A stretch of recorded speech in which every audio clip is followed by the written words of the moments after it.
To use the Excel spreadsheet to record attendance is extremely easy. What we're going to do is, as a student comes in, we're going to just type in their ID. I'm just going to give my own ID here, and you'll see I've pressed enter, I've come down, and I've got my name here and the time that I'm making the recording. Very simple. The system will let me put in any ID. If I put in the number twice, it'll turn red to show that it's already there. I could get rid of that by either deleting or typing a new one in. The red is to check up whether you've got a second entry, but it can also be used to be able to record when somebody is leaving. So you've got a record. Another way of recording when somebody is leaving is you could tick over here and you'll get a timeout, and there's room for comments to be written if you're wanting to write something. So our system is fairly simple for working through and producing a time of somebody arriving. We have a date up the top here, which shows the current date. This will change every day. So if I'm wanting to record my attendance today, this shows me that it's the 24th of February. I will overtype, and then that will be locked into the system now rather than it being recalculated. So if I go in tomorrow, it won't show tomorrow's date, it will still show the 24th of February. So each time you use it, so here I am on week 1A, when I go to week 1B,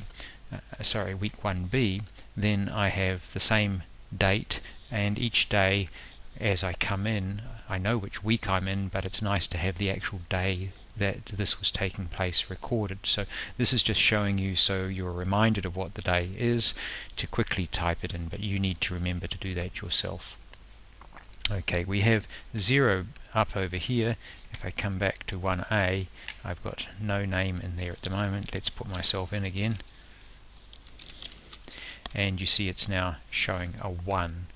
It's indicating how many students are in attendance. This number here is to try and indicate what the class size is.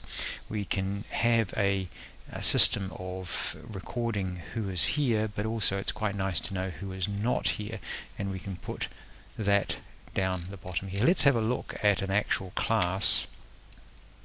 So here is an actual class. I've got 15 students out of an expected 17. It was recorded on the 23rd, so that's been overwritten there, and I am interested to know who were the 2 students that were missing. If I scroll down, I can now see the 2 students who were missing. It's listed down the bottom here. If I come back to 1B, you'll see I've got 3 students who were missing here, 14 out of 17. So I have a way of actually quickly determining when I'm going to put my attendance into the portal, the names of the students. So in the portal I can go, everybody was here, but these 3 weren't. So that gives us a quick reminder. Now the way we get that is through having a class list. At the end of week 15 we have the actual workings of this. We have a name list, which is the list of all the students that are in the college, and we have a class list. This is my class master list. Here I've got the class size, and here I've got the names of the students in my particular class. The way I've got that is I've taken the ID number from the portal and I've pasted it in here. That ID number has found the name of the student, and it has counted that to determine how many students are in my class. That information from the class list then comes back to the spreadsheet where I'm recording my attendance, and it puts the names in here. So if I come to week 3A, so far nobody's attended. I have a list of all the students. Now you can see there's some blank ones here because those are students who have pulled out from the class when I first set up the class list. That was at the beginning of the semester, and those students have either transferred or pulled out of this class, so I've just left those as blank. So they show up in white because they are absent, because we haven't had the class start yet. As soon as they come into the class, their name appears up here. It makes their name go black here, so I don't notice it anymore. So we have a very simple method of recording the attendance, the time, and to know who's present and who's not present.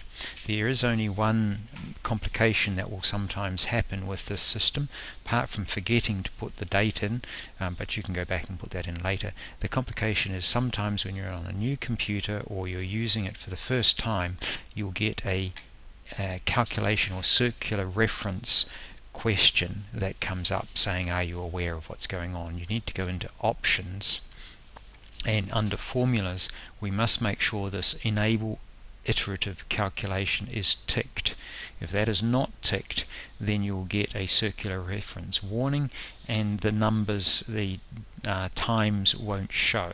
So when you first open it up, you may get that warning. You must come into formulas straight away and tick enable iterative calculations and then OK, and then after you've saved it, that will be fine from there on. It usually only ever happens once, and it's just a case of setting up on your computer that this calculation will take place. It's using a little bit of fancy programming in the background to be able to set a particular time using the now function, which is what was being used up here.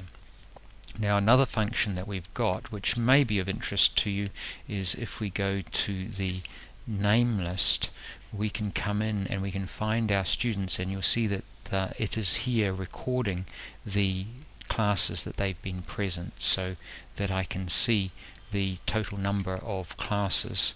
So there's so far the student has attended 3 of the classes, this student has attended 2. Now those names are buried within the list of the entire campus, so you have to find the student that you're interested in, but the only ones on this particular spreadsheet that are in my class are the ones that will have scores, so it's relatively easy to find those. So what you would do with this is you would have one spreadsheet for each class. So here this is my class for 203, and I'll have another one for 204, and I'll save that, have a shortcut in the classroom so it opens up in the classroom, but keep it saved in your Z drive or N drive, some shared drive, so that you can access it when you get back to your own desk computer.